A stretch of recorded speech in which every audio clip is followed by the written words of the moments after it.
Duke Energy is a company that we've covered a couple of times now. We talked about, I think it was last week, this story of how Duke Energy had these coal ash related, I think calling it a disaster would be okay, a spill, an incident, and an overflow, call it what you will.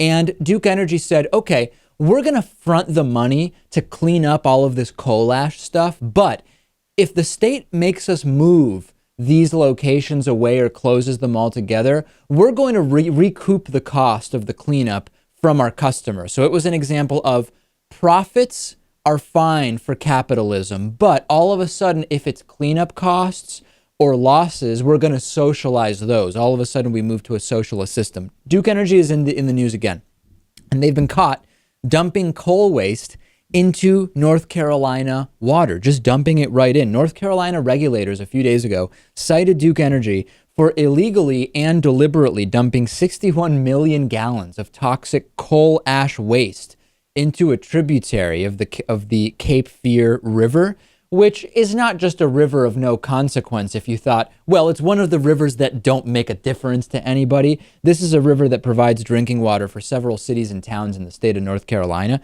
And this is listen here now, the 8th time in less than a month that Duke Energy has been accused of violating environmental regulations. And remember, ladies and gentlemen, when they have a spill or they need to clean something up that happened as a result of a mistake they made, they'll socialize those costs. They'll go to their customers. They will go and recoup those costs. 8 times accused in the last month of violating environmental regulations. And to be totally clear, what they were doing was taking this bright blue wastewater from 2 of its coal ash impoundments and running it through hoses into a nearby canal and drain pipe. They are allowed to waste some of this water in that way, but they need to be running it through a filter system that allows the heavier sediment to come to the bottom so that it's not included in the wastewater that eventually makes it into the river. But they weren't doing that.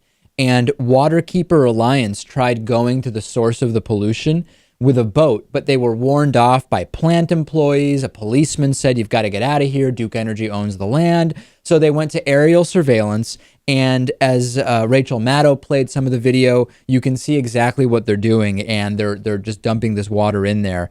We've got coal ash wastewater that is bright blue. We have licorice smelling flammable water that came as a result of fracking in West Virginia. I think that was the story from a month or two ago. This is just incredible. And we don't seem, what will it take for people to realize, we don't have to be dealing with this type of energy.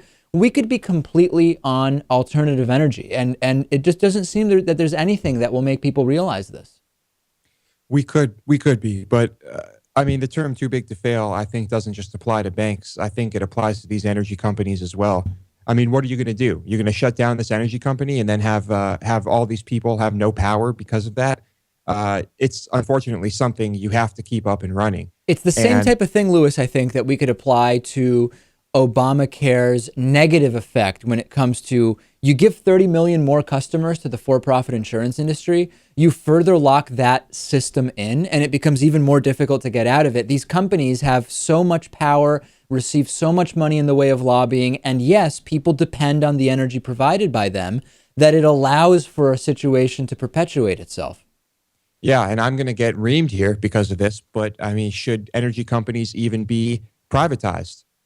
Should those be government run? Should our internet be privatized? I mean, these are questions that I think are worth asking.